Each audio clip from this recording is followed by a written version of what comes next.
Continuemos entonces con la agenda del conversatorio naranja y dando cumplimiento a ella, pues tenemos economía naranja, patrimonio, artes, medios y creaciones funcionales. Un libro, El efecto naranja. Tenemos entonces el gusto de tener un ponente, el señor Iván Duque Márquez. Él es abogado y senador colombiano. Se desempeñó como jefe de la División de Cultura, Creatividad y Solidaridad en el Banco Interamericano de Desarrollo, donde tuvo a su cargo la Agenda de Responsabilidad Social, Juventud, Economía Creativa y Cultura del organismo multilateral. Señor senador, nos acompaña en este momento la rectora de la institución, María Elena Mejía, así como docentes, administrativos, estudiantes, invitados, amigos y amigos de la prensa. Señor, con ustedes, en la Academia Superior de Artes.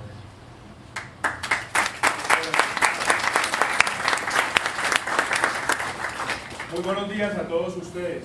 De verdad es un placer estar acá en Laureles. Pasé muchos ratos de mi infancia. Rectora, un orgullo estar acá en este, que yo lo llamo Palacio de Bellas Artes. Que eso es un verdadero palacio.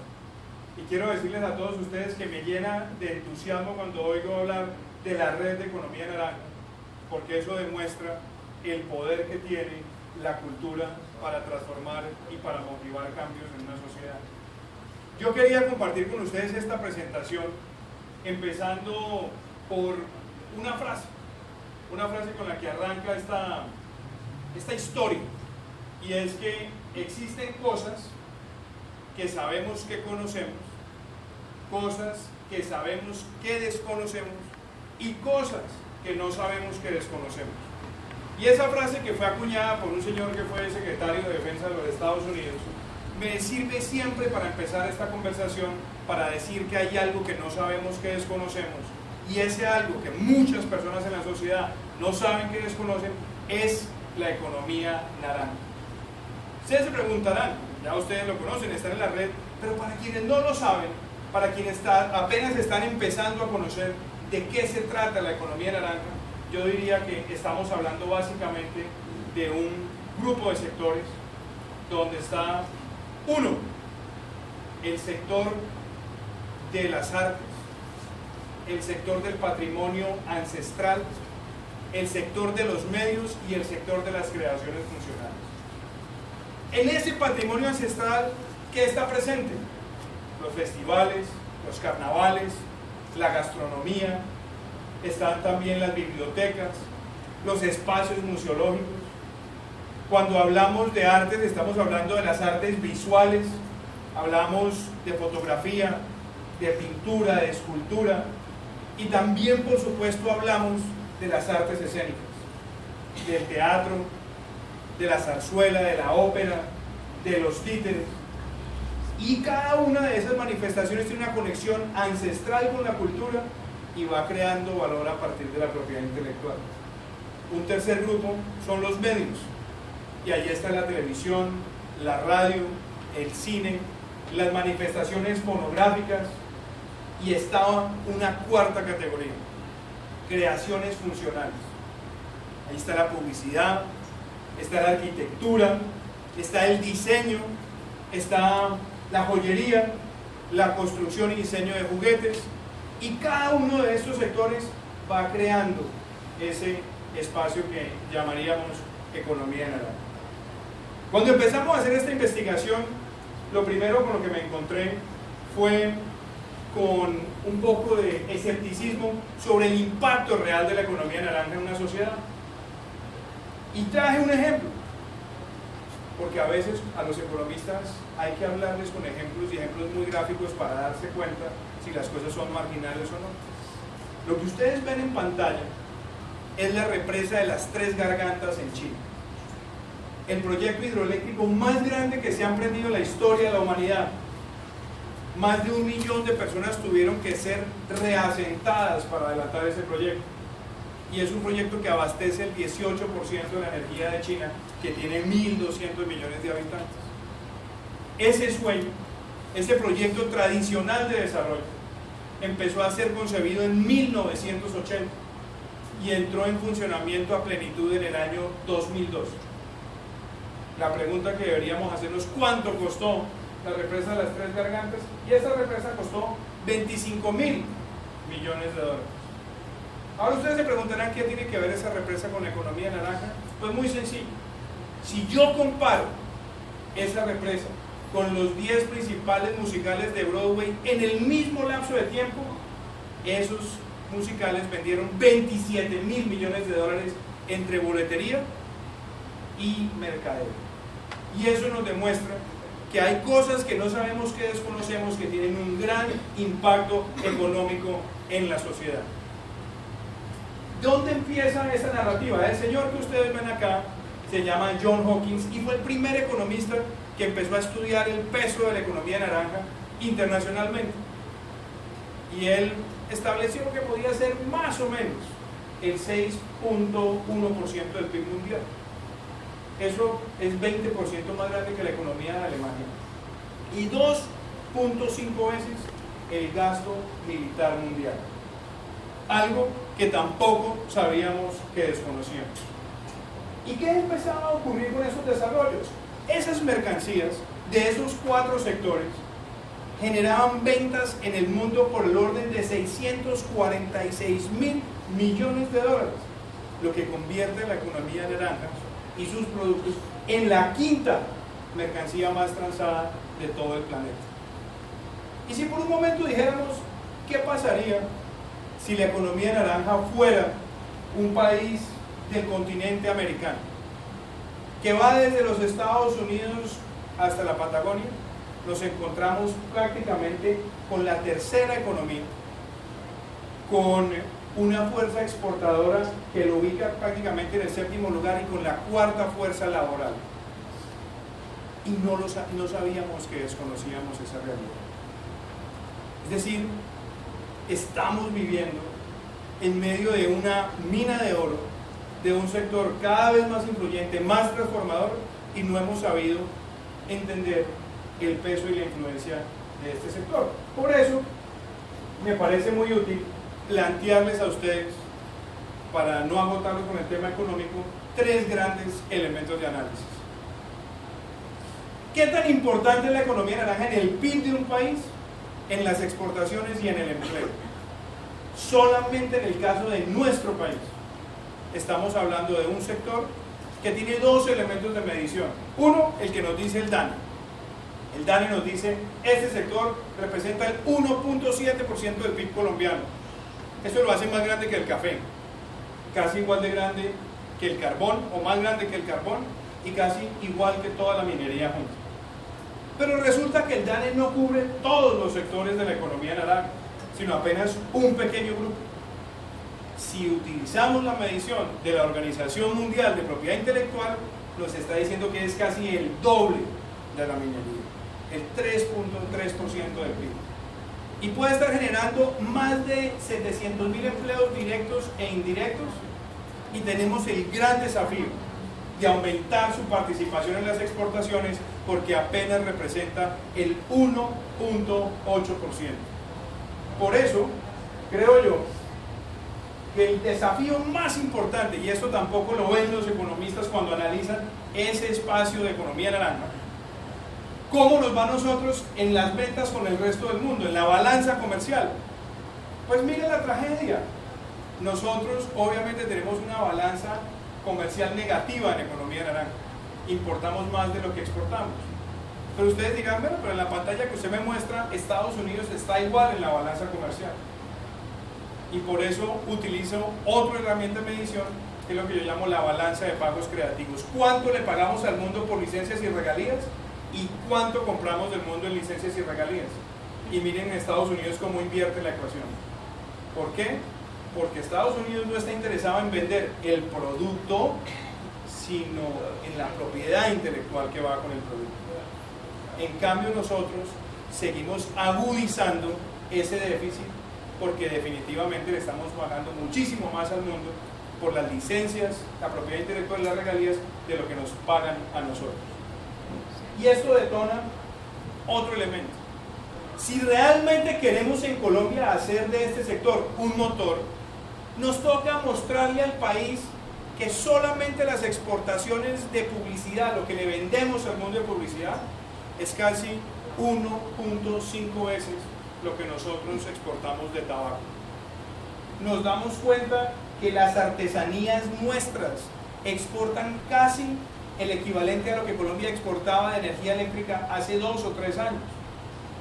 Nos damos cuenta que las exportaciones de servicios creativos son tan fuertes como lo eran las exportaciones de gas en el año 2012. Como el diseño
sino que se puede diferir en el tiempo para generar riqueza o ingresos.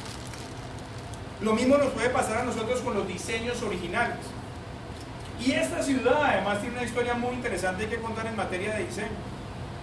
Cuando vamos a ver el centro de diseño que Acoplásticos tiene en Colombia, lo tiene en la ciudad de Medellín, y los diseñadores que participan allá están produciendo ideas para nuevos recipientes que después son vendidas en el mundo, que generan además propiedad intelectual y que le van a generar a esa persona, con ese registro, ingresos permanentes por una genialidad que tuvo, una creación, una invención que tuvo en un momento en el tiempo.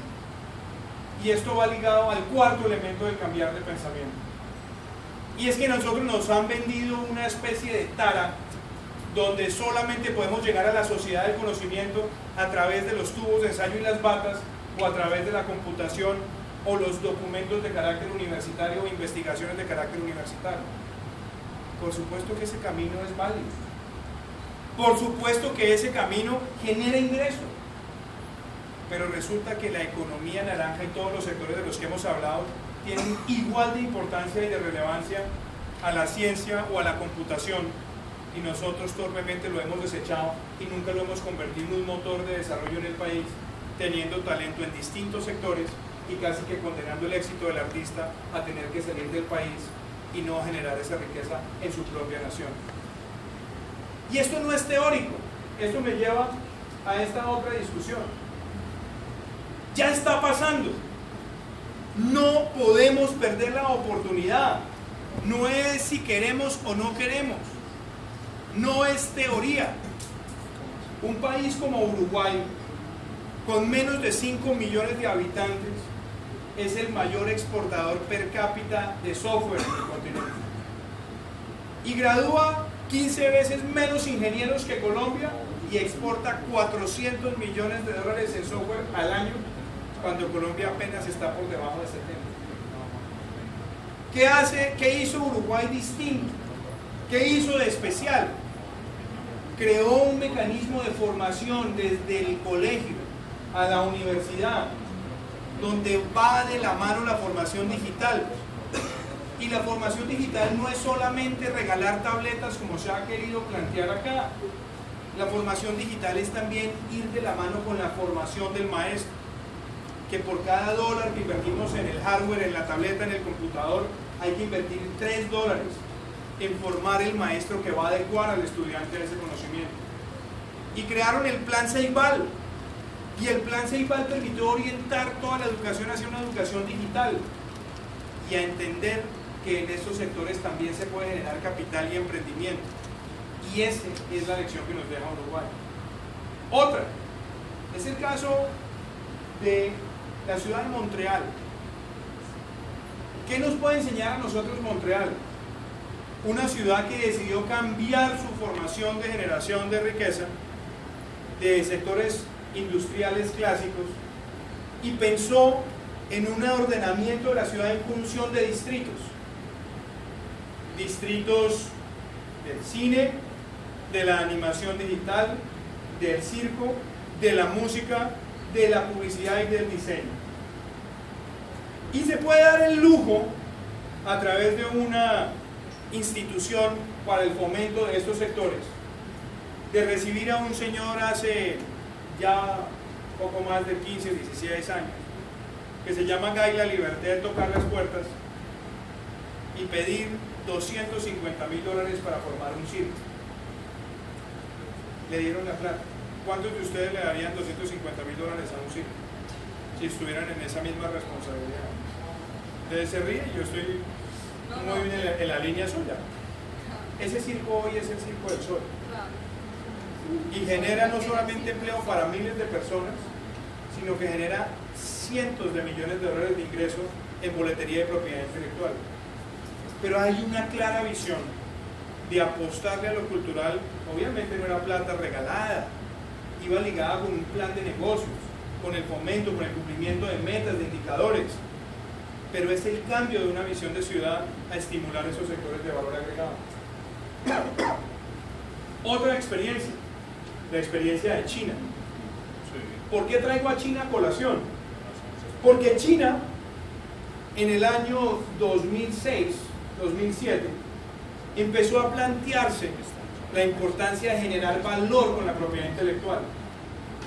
Y no solamente generó que en la discusión del Comité Central del Partido Comunista, que fija la iniciativa de desarrollo a 10 años, se planteara, uno, cambiar el concepto de Made in China, hecho en China, a creado en China. Y se lo planteó con una meta. Para el año 2017, este sector tenía que pasar de representar el 3% del PIB al 6% del PIB.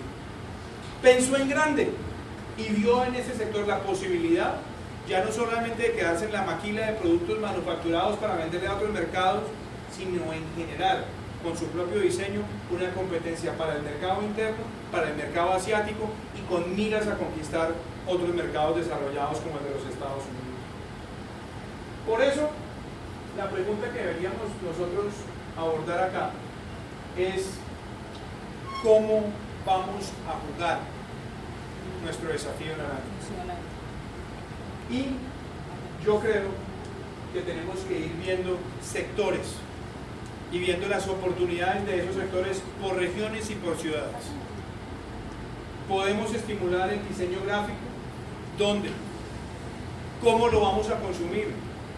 Lo podemos hacer con la moda, lo podemos hacer con la música, lo podemos hacer con la animación digital, lo podemos hacer con la joyería. ¿Cómo vamos a encadenar? Muchísimas gracias. ¿Cómo vamos a encadenar esos sectores? ¿Quién los va a financiar? ¿Cómo les vamos a abrir espacio en la diversificación de exportaciones? Y creo que eso me trae a la gran apuesta que quiero discutir con ustedes.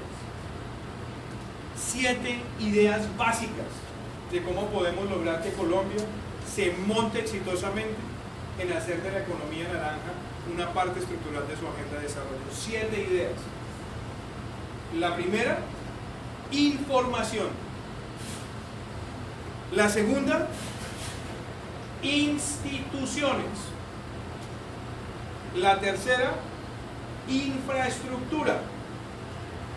La cuarta, industria. La quinta, integración. La sexta, inclusión. Y la séptima, inspiración. Cada una de esas 7 Is la tenemos que ver como una especie de círculo virtuoso, y ese círculo virtuoso va generando valor, riqueza, comercio, y al mismo tiempo va generando una relación simbiótica con otros sectores. Por eso hay empresas que han sabido entender que la economía naranja y qué tan naranjas son depende de su supervivencia en los mercados. El ejemplo más agudo y más triste podría ser Kodak. Todos se acuerdan de los momentos Kodak. Kodak tenía prediseñado en 1997 una cámara digital con su laboratorio de innovación, pero decidió nunca lanzarla porque a alguien se le ocurrió que le quitaba el mercado de papel, el mercado de los rollos y el mercado de los revelados y los productos para revelar. Hace menos de 6 o 7 años, Kodak era una empresa cuyo valor estaba estimado en 26 billones de dólares. Y Kodak hoy no existe. La cámara digital que no quiso sacar lo desplazó, y los diseñadores que permitieron incorporar en los dispositivos móviles las cámaras que hoy nos dan altísima resolución acabaron con esa industria. Hoy vemos además que una red social como Instagram ha desplazado la libre circulación de fotos en todo el mundo, y Kodak no lo supo ver. Y fueron los sectores naranjas, ávidos, disruptivos, que querían transformar sectores, los que hicieron que con la democratización de la fotografía un gigante que costaba 26 billones de dólares hoy no existe. Por eso, lo primero que tenemos que entender es que las empresas que saben apoyar el diseño, y en eso puedo darles el ejemplo de la misma Apple, donde el jefe de diseño Johnny Ives de la empresa dice que la empresa, la gran mayoría del valor de sus productos es el diseño. O que la BMW diga que hoy el 45% del valor de sus máquinas es diseño. O que tengamos en Colombia personas que son capaces de llegar a mercados como lo hace Edgardo Osorio, con su línea de zapatos Aquazzurra y con diseño competir en el mercado de zapatos de lujo en Italia. O Nancy González en el mercado de carteras de lujo en los Estados Unidos y en Europa. Porque han sabido apostar al valor de lo naranja, transformando sectores y productos. Entonces la primera ahí que les quiero compartir, porque no les voy a agotar con todas, es la I de información. Sin información sobre el sector no sabemos tomar las mejores decisiones. Y eso implica que en una ciudad como Medellín, donde hay tanto talento, podamos primero mapear el sector. ¿Cuántas empresas hay? ¿Cuántos empleos generan? ¿Cuánto venden? ¿A dónde venden? ¿Sobreviven? ¿No sobreviven? ¿Cuánto tiempo duran en el mercado? ¿Quiénes son sus principales clientes? Esos mapeos nos ayudan a crear estadísticas básicas, y esas estadísticas básicas nos llevan a la ambición nacional, y Colombia fue uno de los pioneros en tener una cuenta satélite para mirar el impacto del sector en la economía, y de allí pasar a los sistemas integrados de conocimiento. Pero la información en esto representa la principal materia prima de estímulo al sector. La segunda I que les quiero compartir es la infraestructura. El cambiar de mentalidad en la concepción de las ciudades y en entender que la infraestructura cultural es tan importante como la infraestructura vial o como la infraestructura eléctrica o como la infraestructura de agua y saneamiento es central. Porque la infraestructura cultural me permite que el talento se junte, me permite estimular sectores, me permite generar nuevos focos de crecimiento económico, y les tengo un par de ejemplos. Este es un ejemplo internacional muy reconocido. Tiene lugar en la ciudad de Londres. Lo que ustedes ven en el fondo es la Catedral de San Pablo. Casi que todo aquel que pise Londres tiene que ir a conocer esa iglesia, o ese templo, o ese monumento, o ese símbolo arquitectónico, porque la mayoría de reyes ingleses han sido coronados allí. O otros porque quieren hacer el recorrido de la princesa Diana, o otros simplemente porque quieren contemplar una obra de la arquitectura religiosa de las más importantes del mundo. Pero al otro lado, donde estamos nosotros, a un grupo de emprendedores culturales les dio hace unos años por crear un museo de arte moderno, que se llama El TENT, donde ya han pasado grandes artistas colombianos, como Doris Salcedo, con su famosa grieta como símbolo del arte colombiano, haciendo presencia allí. Pero cuando se crea el museo no atrae el flujo de turistas que esperaba, y prácticamente iba a quedar como un gran elefante blanco del espíritu cultural. Pero a alguien se le ocurrió con infraestructura básica resolver eso. Le hicieron un puente peatonal, el que ven en pantalla, que se llama el Puente del Milenio, y terminó uniendo los dos distritos turísticos y facilitando el flujo de turistas de un lado al otro, y donde estaba construido el Museo de Arte Moderno, dinamizar nuevas industrias.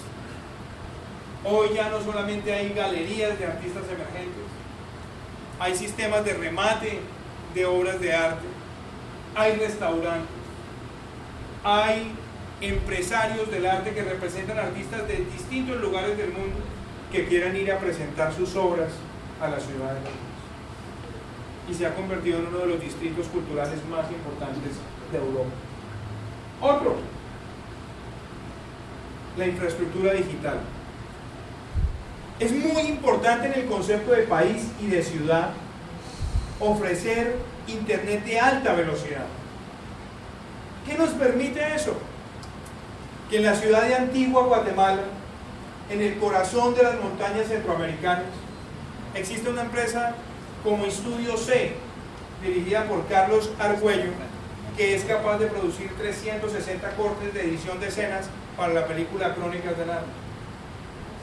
O podemos ver cómo en el Casanare colombiano o en el Caquetá colombiano hay ya animadores digitales y diseñadores gráficos que ofrecen sus servicios a las empresas desde los lugares más alejados de Colombia.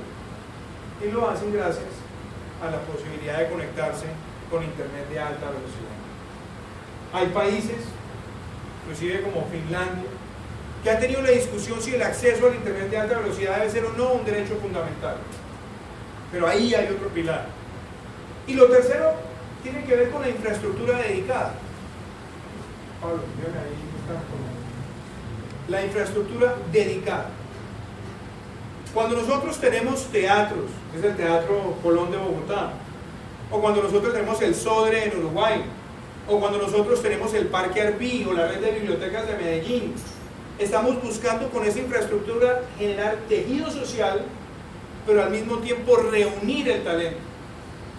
Y la presencia de esas ofertas culturales puede transformar la economía de una ciudad. Caso Bilbao muy famoso, donde el Museo Guggenheim se crea después de un estertor difícil de la industria de los astilleros marítimos y la industria pesada, y llega allí el museo. La atracción de turistas de la mano con la infraestructura básica que fue el tren de alta velocidad, y la ciudad pasa de 500.000 a 3 millones de turistas al año en un lapso de 7 años. Si sabemos apostar a una buena oferta cultural y museológica, que también va de la mano con festivales, con carnavales y con ofertas dedicadas de cultura, una ciudad empieza a cambiar una dinámica. Y yo creo que Medellín también tiene una historia muy exitosa que contar con el distrito de Plaza Mayor. Cómo esta ciudad logró atraer a los principales eventos de organismos internacionales como el BID, como la OEA, y también traer a la Academia de la Lengua, y hoy tener un epicentro de industria de la moda que se presenta con distintas ferias. ¿Qué más? Está la integración. Todos ustedes han oído hablar del abrazo de la serpiente. Todos ustedes han oído hablar de Ciro Guerra. Y hoy nos sentimos orgullosos y estamos a la espera de que gane el Oscar. Pero la historia de la integración la tengo que narrar hablándoles a ustedes de algo. Pablo, ayúdame a decir para Pablo. Y es, yo soy senador y entonces me toca hablarles de los micos, pero no de los micos a los que están acostumbrados. Quiero hablarles a ustedes de un mercado integrado de contenidos originales. De un país que entiende que si queremos construir más riqueza a partir de la economía naranja, necesitamos integrarnos regionalmente. Porque la tristeza es que, por ejemplo, en el cine colombiano, de las 830 salas de cine que tiene el país, 630 están atadas a la oferta de cinematográfica que nos dictan desde el sur de la Florida los distribuidores mayoristas. Y aunque tenemos hoy muchísima más producción cinematográfica, más de 70 largometrajes, el tiempo de duración en sala es muchísimo menos del de las películas extranjeras, si es que llegan a sala, y no tenemos la posibilidad de conocer qué están haciendo otros países. Pero la importancia de esto, como los micros, es que también se puedan nutrir de frutas. A algunos les gusta el banano, a mí me gustan los cocos, y creo que el coco que se va a tener que comer ese micro está ligado con nutrir. El abrazo de la serpiente es eso. Es Ciro Guerra connutriéndose del talento de otros países, y de esa connutrición pasar a co-crear y a coproducir. Por eso está el Fondo de Industria Cinematográfica de la Argentina, el Fondo de Industria Cinematográfico de Venezuela, apoyando esa película, y eso le permite a la película recoger fondos, pero al mismo tiempo entrar a esos mercados como si fuera un producto nacional. Cuando yo coproduzco con México, el producto es tan mexicano como colombiano. Y si lo hago con más países, todavía mejor. Pero muchas veces se hace por necesidad y no por estrategia. Y lo que tenemos que entender es que el gran desafío en un continente de 590 millones de personas, donde tenemos identidad idiomática, cultural y religiosa, es aprovechar eso para difundir mejor nuestra cultura. El coconsumo, la coprotección y la coinversión son necesarias en ese entorno. Sigamos ahí. La inspiración. Cuando yo miro lo que se ha hecho en la ciudad de Medellín con los laboratorios Lazo, cuando yo miro el ejemplo de Amadeus, cuando yo miro el ejemplo de Batuta, y cuando miro de casos como Ciudad Circo en Bogotá, o como Galpao Aplauso en las favelas de Río de Janeiro, donde una mujer como Ivoneta Albuquerque tiene una compañía de teatro y acrobacia que hace 300 funciones y recupera jóvenes del acecho de la criminalidad y la drogadicción y los hace parte de un emprendimiento, nos podemos dar cuenta que hay un fenómeno de inspiración, pero al mismo tiempo eso tiene que ir ligado con la posibilidad de reconocer ese talento. ¿Por qué ese talento no lo estamos reconociendo desde la educación básica ni desde la educación superior y solamente lo venimos a reconocer cuando nos encontramos en las cadenas comerciales o hace parte de un reality?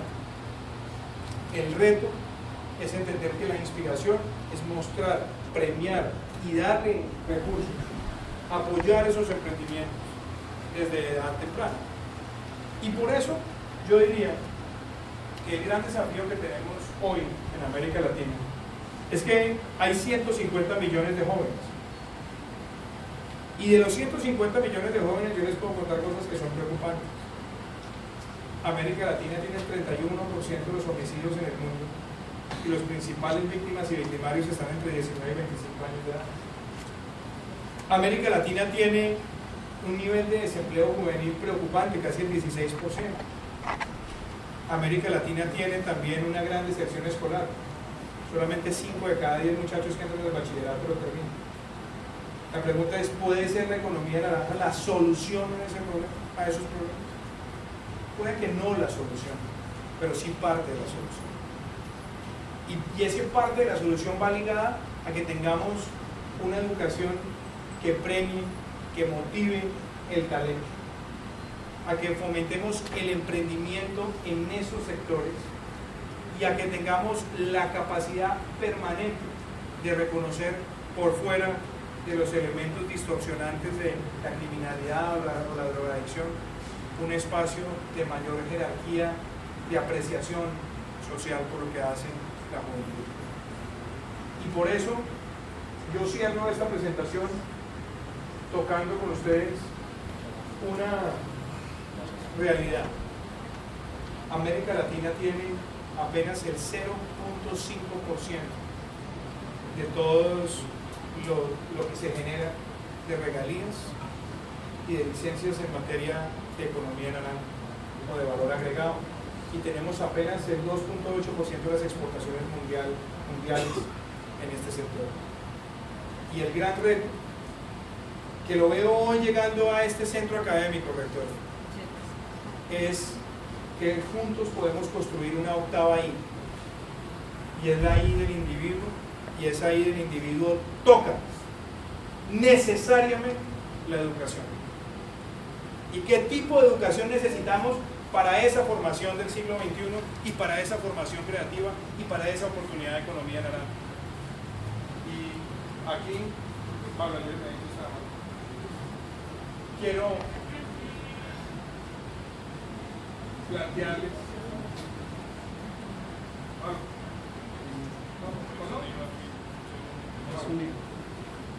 esa educación creativa, ¿qué demanda de nosotros? ¿Cuál es la invitación a ustedes como estudiantes y a este centro educativo y al país pensando en la educación creativa? Lo primero es que la educación hay que personalizarla. Pero personalizarla no es lo que nosotros pensamos que es personalizar, y es que haya un profesor para un menor número de estudiantes. Personalizarla implica entender que la educación no es que entre un niño y salga una prueba y caes, o que entre un niño y salga una prueba PISA.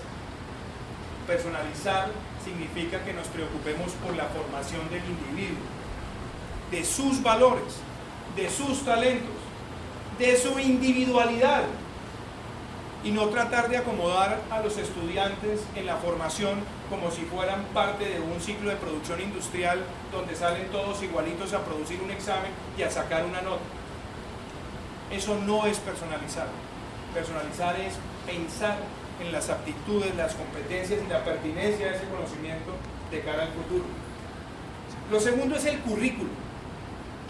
El pecado original del currículo académico anticreativo es ciencia, educación, lenguaje, matemáticas. Lo demás es costurero. Aquí nos toca a nosotros ubicar en el mismo plano de la formación la educación artística, la educación deportiva y la educación digital. Sin eso, no vamos a salir de ese pensamiento convencional de la educación. En el mismo plano, en el mismo peso, tiene que estar esa formación. Lo tercero, la interacción. La vida de la creatividad es interactiva. Y la interacción es intergeneracional. Y a nosotros no nos enseñan desde la etapa más básica a compartir mi talento con los que están en cursos más adelante que yo. Y qué bonito fuera entender que si hay un niño que está en segundo o tercero en primaria y tiene talento, pueda trabajar con los que están en segundo y tercero bachillerato y con nutrirse en materia de conocimiento. Que la educación nos permita por ciclos de talento y aptitudes también interactuar y crear. Y esa interacción también es pertinente a la educación universitaria pensando en lo naranja. Yo no sé, y de pronto voy a preguntar algo que puede ser incómodo, pero ¿a cuántos artistas les dan en su formación la materia de propiedad intelectual? ¿No creen ustedes que alguien que está estudiando música, diseño, arte visual, arte plástica, debería saber de propiedad intelectual? ¿Por qué queremos dejar ese conocimiento solamente en unos abogados? Cuando en realidad el artista también debería saber cómo proteger lo que crea, defender lo que crea, mercadear lo que crea. Y por supuesto en las distintas universidades generar también esa feliz combinación de competencias. Que los que están en Bellas Artes puedan trabajar con los que están en administración de empresas y los de administración de empresas con los abogados y juntos poder pensar en emprendimiento. Porque a veces las mismas universidades, cuando tienen las dos facultades, nunca las integran y se pierde la posibilidad creativa de formar riqueza y capital. La evaluación. Nuestra evaluación sigue siendo premiando el individualismo. Es decir, yo solamente evalúo lo que el individuo hace.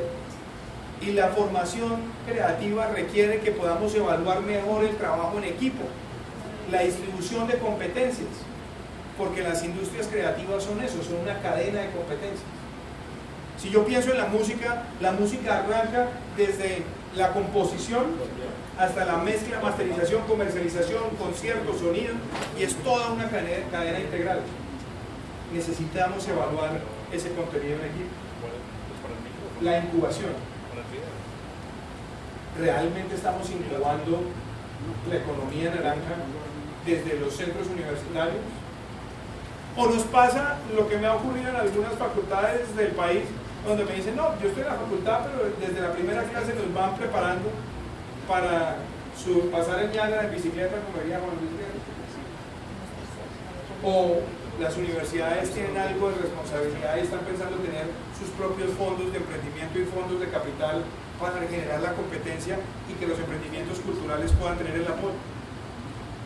O estamos dejando que el manejo, por ejemplo, de las regalías en el país, en los fondos de ciencia y tecnología, se vayan para financiar estudios sobre la pertinencia del aguacate en el departamento de Córdoba, donde se han gastado 70.000 millones de pesos en regalías en los últimos 5 años, y no sepamos si van a producir aguacate o qué tan productivos son los aguacates, y no haya ni siquiera un estímulo a una industria creativa cuando se hizo todo el despliegue de la vía de la ciudad de Montería para poder unirla con las fiestas y apoyar el impulso cultural.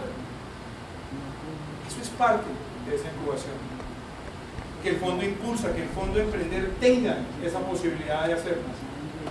Y creo que el último eslabón acá es la motivación. Necesitamos una sociedad porque además lo somos. Nosotros nos sentimos felices de ver a Carlos Vives, de ver a Silvia Cherasi, de ver a Chop Keep Town, de ver a Totora Momposina. Nos sentimos orgullosos y nos sentimos motivados. Pero la pregunta es si realmente la sociedad está construyendo en ellos un símbolo heroico para continuar ese legado y entender que esa industria, que representa el 3% del PIB colombiano, puede transformar el país. Por eso, yo quiero cerrar esta mañana para abrir el diálogo y escucharlos, para que expongan sus puntos de vista y sus ideas, y para que este concepto de la economía naranja, como ya lo puedo ver en este auditorio, sea un movimiento de ustedes, que no le pertenezca individualmente a nadie, pero que colectivamente nos movilice a entender que aquí podemos construir una parte importante de la transformación de Colombia. Muchísimas gracias.